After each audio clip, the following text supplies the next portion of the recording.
Good morning and welcome to another episode of Searching for Sports Card.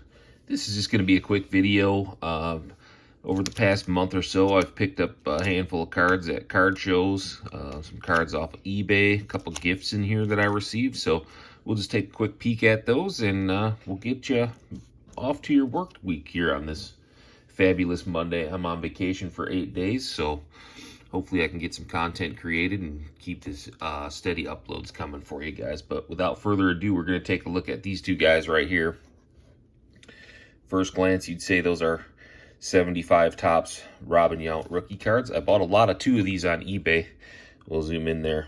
I don't know if that'll show up. There we go. Reprint.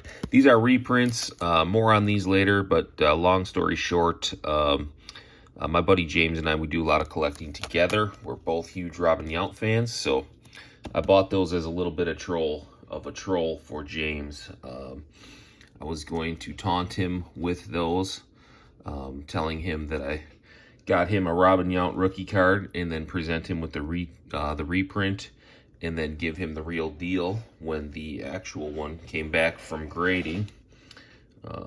But we'll keep going through the cards and then we'll get back into that troll here in a little bit. First up, we got this guy right here. 86 Donruss Fred McGriff rookie card. Not significant to a lot of people, but a big deal to me. I had a huge Crime Dog collection when I was a kid.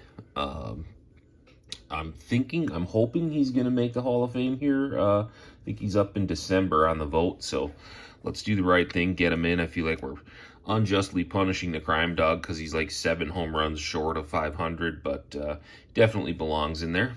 Next up, this one was a gift from a friend of mine, James. He found this at a card show. I'm a huge Cubs fan, and this is a really cool card in my opinion. It's in really nice condition, but the neat thing about this is it features Ron Santo and Billy Williams, two of the all-time great Chicago Cubs, and of course you see Willie McCovey on there, so that's a triple Hall of Famer card. Late 60s Topps. You can never complain about having multiple Hall of Famers on a card. Those are some of my favorite cards. I know they're maybe less desirable than singular cards of Hall of Famers, but anytime I can get multiple Hall of Fame members on one card, I think that's pretty awesome. We picked up a 76 Topps Nolan Ryan at that same show. Reasonably well centered. It's not pristine by any stretch, but still a good one for the PC. I like to collect Nolan Ryan. So sticking with the Nolan Ryan trend, 73 strikeout leaders. Again, multiple Hall of Famers. It's a little rough on the corners, as you can see there, but not terribly centered. And still a really fun card. And again, multiple Hall of Famers on one card. We got Nolan Ryan, Tom Seaver on that one. Continue on the Nolan Ryan trend, we got the 72 strikeout leaders again. This one, the centering's really tough. I picked this one up for like $2 though, so overall, I feel really good about this card. It's a cool card for my personal collection. I'm really starting to enjoy a lot of the vintage stuff. So again, multiple Hall of Famers and Nolan Ryan makes for an added bonus. This one I got as a gift. This is awesome. You guys know I'm a big Undertaker fan. Matter of fact, I always keep the Undertaker around when I'm breaking cards for myself. That was my good luck charm. So having a 91 Classic Undertaker card, that's really awesome. I'm super pumped on this card. I know a lot of you guys probably could care less about this card, but I am thrilled to have that one. So big shout out to James on that. I appreciate you looking out for me on that one. That one's going to stay down here in the shop for many, many years to come. So another card show pickup here. Another guy that belongs in the Hall of Fame right there, Lou Whitaker, 78 rookie second baseman. It's got a little tough corner on it, but fairly decently centered. And relatively clean other than that corner. So I felt good about the pickup on this one. This one's for the PC again. I'm not a huge, what you would call investor. I'm way more of a collector, so I'm looking for cards that are important to me, and if I am going to grade them, it's less about the grade and more about the way they're going to present themselves in that slab. So I'm looking for cards with clean fronts, decent centering, And again, I'm not as concerned about the investment value as I am about the collecting value. Here's another Crime Dog rookie I picked up. I don't think that this one will grade. It's too top to bottom is going to really hold it back if I did send it in, but it's a really clean card. It's from a set break. So I'm really happy to have this one. This is a card that I always wanted as a kid. I never had this one or the 86 Donruss in my Crime Dog collection when I was a kid. So I'm super stoked to have these, and these are going to stay in the PC. So super happy on that one. Now we're going to get into some cards. Again, these are going to go out for grading. They are not pristine, but I think overall they should present well in their slabs. So without further ado, we got the 83 Topps Ryne Sandberg. The color is not what I would love for it to be. It seems to be a little bit faded to me in comparison to some other examples I've seen, but it's a little bit off center. But the edges and corners are really crisp on this card. It's going to present well in the slab, and again, that's the number one thing I'm looking for my PC. I may hold back on this one and do a little more searching for a better copy to send in, but if this is the one that ends up going into the, and I'll send these into SGC. I think the vintage stuff looks better in SGC than it does in PSA, so again, for me, it's about presentation. I think this card, overall, it's going to present really well. Super happy to have it again. All of these cards that we got coming up here are what I would have considered to be holy grail cards as a child, and they were just, for whatever reason, they eluded me or they were unattainable to me. So now as an adult, I've got them, and I'm super happy about it. So Rhino is going to go into SGC at some point, either that one or if I can come across a little better copy.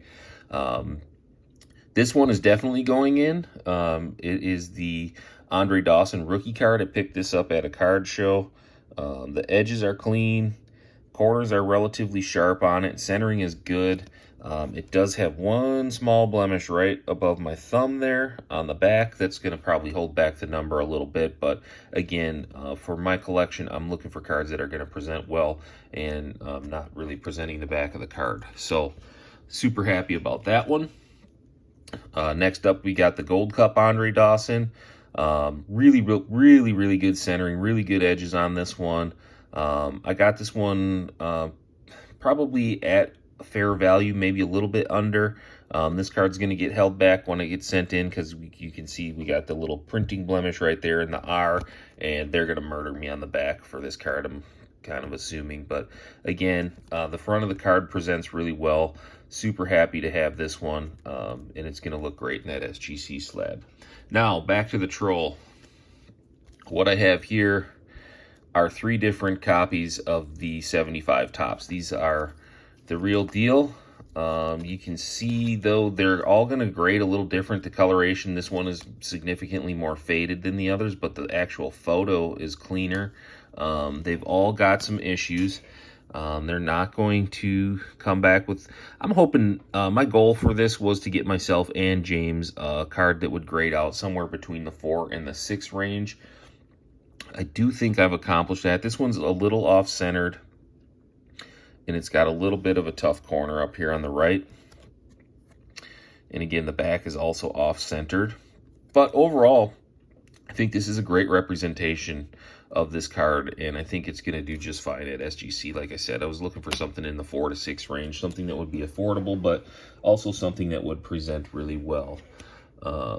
Taking a look at the next one here, really good centering on this one. It's got some chipping and some tough corners, but again, I think it's going to look really good in the slab, and the back is a little bit off center.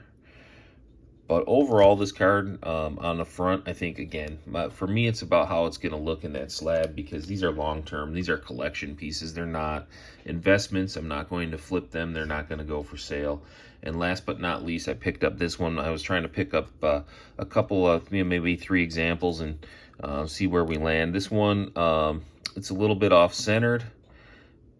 Little bit of a dent in the right corner there. That right corner got folded a little bit, but again, the chipping on this one is really clean, and it does have a stain on the back right here on the bottom. That's going to obviously hold back the number on that card. But again, I think overall, I think this one will look really good in the slab. And when it comes to my personal collection, that's all I'm looking for. I want it to look good in the slab. I'm going to send all 3 of those Robins in. James, sorry I trolled you a little bit with the reprints, but don't worry, I got you covered here, buddy. We're going to send all 3 of those in, and we'll send one of those over your way. You've been a really great friend. We share the boat together. We share this hobby together, and I know you'll appreciate the cards. So looking forward to getting those sent out to SGC and seeing what they come back. Like I said, again, the goal was to get something that would come back between 4 and 6. I don't see any of one of those cards probably being a 6, but I'm hoping we can squeak out a couple of 5s. And again, it's more about the presentation in the slab. I think all 3 of those are going to look really good in the slab. So there you have it. Those are the pickups for basically the month of November. I do have one more card on the way from eBay that I picked up that hasn't arrived yet, and that's a 79 Topps Andre Dawson. I'm a big Dawson collector. I'm trying to get a representation of just a base Topps card from every single year they were manufactured. So that 79 is one that I'm looking forward to adding to the PC. But with that said, that's all I've got for you guys today. Those are the pickups for the month of November. We'll see what December brings us, and hopefully we'll have another one of these videos to share the end of December. Stay tuned for our regular Tuesday uploads. I know we got several of those already ready to go and set up. We got the Monday, Wednesday, Friday shorts coming. So hopefully you guys are enjoying those. We will see you on the next episode. Until next time, keep on ripping.